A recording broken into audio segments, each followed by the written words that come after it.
আলবেনিয়ার মন্ত্রিসভায় যোগ দিয়েছেন এক নতুন সদস্য। তবে তিনি কোনো সাধারণ মানুষ নন, বরং কৃত্রিম বুদ্ধিমত্তা নির্ভর এক ভার্চুয়াল বট। আর এই এআই মন্ত্রীর নাম ডিয়েলা, যার অর্থ আলবেনীয় ভাষায় সূর্য। বার্তা সংস্থা রয়টার্সের প্রতিবেদনে বলা হয়, দেশটির প্রধানমন্ত্রী এদি রামা বৃহস্পতিবার ওয়ালটন এখন দেশের সীমানা পেরিয়ে পৌঁছে গিয়েছে 50টিরও বেশি দেশে।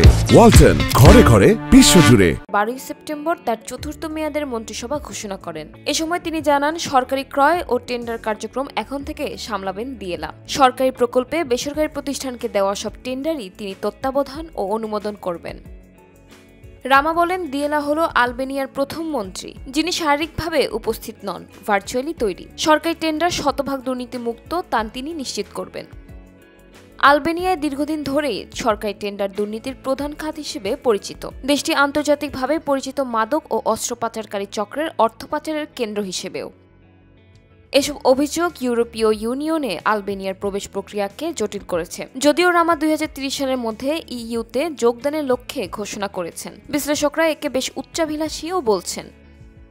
তবে এআই মন্ত্রী ডিয়েলা পুরোপুরি স্বাধীনভাবে কাজ করবেন নাকি তার উপর মানবিক নজরদারি থাকবে, সে বিষয়ে সরকার কোনো বিস্তারিত জানায়নি। ফলে প্রশ্ন উঠছে, এই এআই মন্ত্রীকে প্রভাবিত বা হ্যাক করার কতটা ঝুঁকি রয়েছে।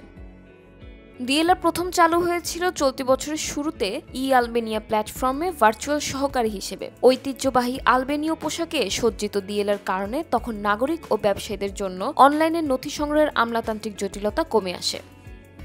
তবে সামাজিক মাধ্যমে কেউ কেউ করেছেন হাসি ঠাট্টাও। এক ফেসবুক ব্যবহারকারী লিখেছেন, আলবেনিয়ায় দিয়েলাও একদিন দুর্নীতিগ্রস্ত হয়ে যাবেন। আরেকজনের মন্তব্য, চুরি আগের মতোই চলবে, শুধু দোষ চাপানো হবে দিয়েলার উপর।